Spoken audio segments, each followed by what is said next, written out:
Hi, I'm Steve Sciarilla. I'm the art teacher here at Mary Queen of Peace. This is Mackenzie Sciarilla's father, an art teacher.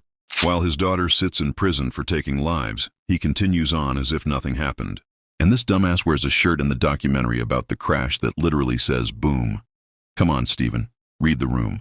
Then on top of that, Stephen gets caught in a major lie. First of all, how stupid do you gotta be to go on TMZ? Second of all, you lied in 4K and now the whole internet caught you. On the marijuana side, which seems to be pretty relevant, what do you say about that? In the documentary, that is part of a longer answer. That was one part of, and I can't remember what the question was because the documentary people had interviewed us for 2 days straight and then came back and did more interviews. So there was a lot of questions answered. My answer wasn't my answer. I'll explain this wasn't in support of marijuana. It wasn't saying I'm smoking marijuana. What I was saying is that who am I to say who can smoke and who can't smoke? Now, I never allowed my daughter to smoke marijuana. Now, the text messages that were released by the prosecution actually reveals that this dude is a compulsive liar. This right here shows Mackenzie actually asking her dad if he needed any weed. And then she says, "You want weed and peanut butter?" And then he responds back, "I don't like to eat my weed." What the heck? Like stopping her, she was, couldn't lock her up in her room. I'm not quite sure where there's a problem with what I said. It was never, "Hey, everybody go smoke marijuana. Hey, you should," I don't understand why the documentary felt the need to put that in there. I don't know what the relevance was to my daughter in this accident she was in. Right. We should also say that, and this is made clear in the documentary, that at the time of the crash, they didn't find any evidence of marijuana or any other drugs in her system. That's not necessarily true. So yes, he's right in a sense, but he's wrong because Mackenzie had marijuana in her system, but not enough to make her impaired. It was the normal amounts that she would do any day. They found some traces of marijuana in her system. There was 3 markers for it, and 2 of the markers were inactive, and the third one could have said OMVI. That's in the detective notes, or that was in the discovery that we saw. And when we found out that they did not want to charge her with OMVI, they wanted to charge her with murder. So there was some marijuana in her system. Okay. Now, this family has switched their story up 100 times. First they said it was mushrooms, then they said it was pots, and now they're trying to blame marijuana. When if she would have been charged with an OVI when the officers arrived on the scene, and it even says like it right here. The forensic toxicologist Joseph O. Jones even confirms that at the time of the crash, Mackenzie Sciarilla did not have large amounts of marijuana in her system. One of their experts said that you couldn't prove OMVI with it. So I don't know what the truth is, but she did have some marijuana in her system. Can we go back to something you said earlier, which is, who am I to say what my daughter can and can't smoke? But she was 17 years old at the time, and so there are a lot of people who are... Have you ever smoked? I have. When you were younger? Yeah. I'm not with my daughter all the time. For him to be a teacher and talk so highly about marijuana, this is probably why he got suspended from his job. And let me tell you, they didn't give him a reason because they are planning on firing him. The investigation was, did Mackenzie Sciarilla's dad, Stephen, allow Mackenzie to smoke marijuana in her car and in his household? And that is a big yes. I can do is tell my daughter, don't do it, don't do this. But you may have, and I'm just curious, did you actually tell her that? Did you have talks with her about it? Yes, I've told her many times. Okay. Now I had no idea she was smoking in the car like that from the videos. That was new to me. I understand. I knew she did it, but I couldn't stop her. What am I supposed to do? Am I supposed to lock her up in a room? All I can do is teach her, don't do this. You're going to get in trouble, or this is going to happen, or something. That's all I can do. I'm a dad. I'm curious, Steve. This case obviously got a lot of attention at the time. Her trial did, and I'm sure you were speaking out in her defense at that point. What changed? I'm curious what the school said to you. What they saw specifically in the documentary. The school said that the diocese. My understanding is it came from the diocese. They got inundated with some phone calls from concerned parents, and parents of the students that were getting taught by this guy have every right to be concerned with this man teaching your kids, because obviously he's not a good teacher when it comes to being a father. So what would make him be a good teacher in general? Like, he's very creepy, and he gives me Pedialyte vibes. So they decided to put me on administrative paid leave until they did an investigation. And that's what I've been told. Supposedly they're doing an investigation, and that's all I know. So And that's basically saying you're done, dude. They probably doing an investigation looking into making sure you didn't offer marijuana to your students or smoke marijuana with your students. I mean, come on, bro. That's what I was told, and blah, blah, blah. Now the internet has gone absolutely crazy about stuff, and that's, now you guys are calling. So At first, I was upset that TMZ interviewed this guy, but then I start to think about it. I mean, really, he just digs himself in a deeper and deeper hole. He can't look at the body language on him. Look at the way he moves back and forth, looks up, down, left, right. He can't look straight at the camera. And on top of that, let me know in the comments of how much you think TMZ paid Steven Sharilla. I'm thinking $5,000. And I think Natalie's like, you don't have a job, you better start making some money on social media. Well, and I get your point, too, that you cannot stop a 17-year-old who wants to get marijuana from smoking it. But the one thing you could do, and maybe I'm not reading this right, so you tell me, is make it so she can't drive a car. Take the keys away. Don't allow her to drive. What about that? Mind you, I had no idea she was driving and smoking. Now, I got a daughter who's 17, almost going to be 18. If I'd have known, I would have had issue with it. I would have had huge issues with it, but I didn't know. Bruh, this dude is down bad. I mean, he's looking up to God to save him from this TMZ. He cannot remember the script that Natalie gave him. I mean, this is pathetic. I didn't know. I mean, I don't know what else to tell you. So I'm curious, when the school says that they're going investigation, I would imagine, I hope that they're going to speak to you at some point. Is this about your parenting, or is this about your defending your daughter? I have no idea. They have not spoke to me. I've called the diocese asking for. I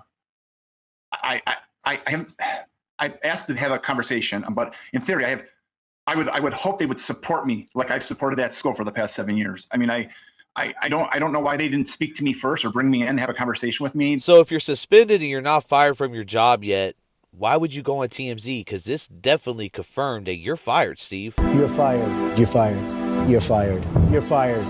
I mean, that's their decision. I mean, all I am is one of their teachers, I have no idea. You have to talk to the diocese for that kind of answer. So this is clearly not just the events and the prosecution of your daughter, but the documentary itself. It just must have turned your life upside down. I think it's more what I said about the marijuana. I think that's where it's going. I've seen a lot online that I'm saying they're going, okay, it's okay to smoke marijuana. You can go smoke marijuana, and I smoke marijuana. If the diocese wants to test me every day, they can test me, and I won't have any marijuana in my system. Steve knows how to study for that test, don't he? I can promise you that. Do you think that there was, when you watched back the documentary, you said that you sat for 2 days with the producers. Yes. I'm sure there was a lot that was said. How do you feel about did you watch the final product? Was it a fair depiction of what you said? I did. Well, I did say what I said, but I think a lot of stuff is taken out of context, and we had a lot of. Steven, your number one problem is you never showed any remorse for what your daughter did. Like, you honestly come off as somebody that just doesn't give a shit, and you never read the room. And when it comes to being caught out of context, are you telling me this, Steve, is you being out of context? How can I feel bad that these 2 boys died and feel grief with these families and then be absolutely overjoyed that my kid is alive? Show me one piece of evidence, one, that says she did this on purpose. Show it to me. Here it is. That's it. Then she's right where she belongs, and she's guilty of it. That right there shows that she's guilty. She was found guilty for this, Steve. We have a lot to say about what we think Mackenzie's innocence is in this, and that made me sound. There's more to it than just the 4, 5, 6 sound bites they had of us. Whatever in the dark comes to the light, we know this, and that's why you come off as this ugly-ass person. Like, your insides is just disgusting. And that out-of-context stuff only works for how many times, Steve? What, so every time that you go on national television, you're getting took out of context? Come on. No, unfortunately, we had no editing, or we didn't have any of the control of the editing. They did what they saw fit. This is their product. They were very upfront with us when they spoke to us, and am I completely happy with how it came out? There's some things I like, and there's some things I don't like. I mean, and we've gotten a lot of support for her and her innocence in this. Well, just real quickly, this is hard to do quickly, but when you say her innocence, explain that, because to most people, she was behind the wheel, And there was no Well, breaking. yeah, and- she was. She was. There is zero evidence of intent and prior calculation in this case. There's no evidence, and the only evidence the prosecution actually has is 4.74 seconds of black box information. Your car has a black box like the airplane. No evidence. Okay, so he's forgetting about the video I just showed a few moments ago where there's no brake lights. He's forgetting about the Life 360 app that was, Davion and Dawn's friends confirming that she didn't brake. And he's forgetting about the premeditation that Mackenzie tried to do this before. There's a witness that went to the police and spoke on this when he went and picked Dom up. Mackenzie tried to kill Dom before. But it doesn't record the cabin sound, all that. It's mechanical, and it is a non-linear recording. And what happened, or what our car expert said happened, was that the car was, I can't explain the speed. First of all, I have no idea. Nobody's ever going to know what happened in that car. It's not that the car was going fast. It's not that the car crashed. It's why. There's no explanation of why. And the prosecution, even in this documentary, says, look, I turned over every rock. I looked at everything, and I couldn't find anything. So it's murder. So she did it on purpose. This prosecutor, in my opinion, is lazy. It's like the wife dies and they instantly think it's the husband. So there's so much in this case. Wait, did y'all just hear that? Dude, do you know that when a woman dies, the significant other is always the number one suspect first? If it's a murder, if it's a homicide. What are you talking about? Natalie, you need to be careful. This dude might kill you, allegedly. There's so much omittance of evidence and changing of evidence and illegally changing evidence that there is some. You're not suggesting there was something that went wrong with the car, are you? I mean, I don't know. It could have. It's possible. because the black box, I would think the black box would have shown that if there was a mechanical. No. I think what you're saying. I think what you're saying. saying is this sounds more like, at least in your head, vehicular manslaughter than it does murder. It is vehicular homicide, and it should have never left the juvenile court. Yeah. I'm telling you, this is such a bad look for the Sharilla family. You guys are idiots. This dude literally just admitted it was homicide. And honestly, I think he meant to say manslaughter, but he's so much in his head. Let's repeat this. It is vehicular homicide, and it should have never left the juvenile court. Yeah. That car was coming down that street at a good clip. And I don't know if, I'm assuming you have no idea what the road looks like, but the road has a little bend in it towards the end. The car hit a dip in the road that's giant and dangerous, and we've got all kind of video of this dip. Shout out to Big Sister Unhinged. We actually had her on our show last week on a live stream. Make sure you guys go check that out. And she basically said that this dude was making it look, he was going the other way in a video, trying to make it look like the road isn't the way the road is, right? So this dude is such a manipulator, right? Just remember that. And when I went through it at a good clip, my car went flying. There's bottom out marks in the cement. The city just fixed it this year, over the summer last year. They finally filled this giant hole in. Before the car hit the building, before the car crossed the road, the car thought it was flipping over. There was our car expert. Sorry, I'm just trying to get my thoughts straight while I'm saying this. Okay. Our car expert said the car thought it was flipping over. At about 5 or 6 seconds prior, there was the car system or felt the car go to the right, yanked on the right, and this is about the time where that dip was. The car thought it was the car safety features thought the car was flipping over and deployed both side airbags. And our car expert, and this is 4 or 5 seconds prior to her crossing the road, even before hitting the building.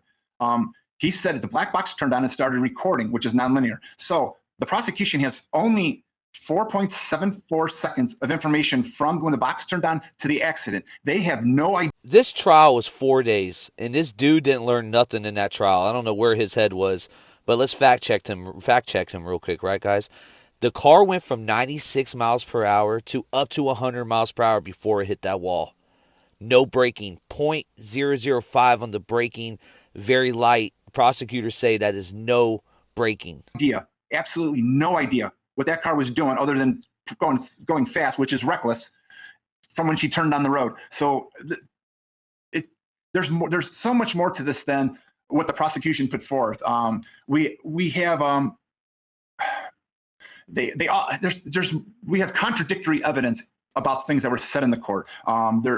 There's nothing that says prior content or prior calculation, and there's no intent. We you know what? We're out of time, but we hear your point. The no intent thing that even Mackenzie Sharilla was trying to push. No intent. Wow. This guy is a joke. And on top of that, during the documentary filming, he decided to wear a shirt that said boom on it. And you're telling me he didn't do that on purpose? These people are sick. Anyways, y'all, this is YouTube Streets Podcast, New Age Plug. You did it again. Check out my other channel. And on top of that, we have a special guest coming on tomorrow night. The inmate that was locked up with Mackenzie Shirilla, she's coming back on. Kat from Bougie Behind Bars. Make sure y'all check that out tomorrow night at 9 o'clock. We will be live.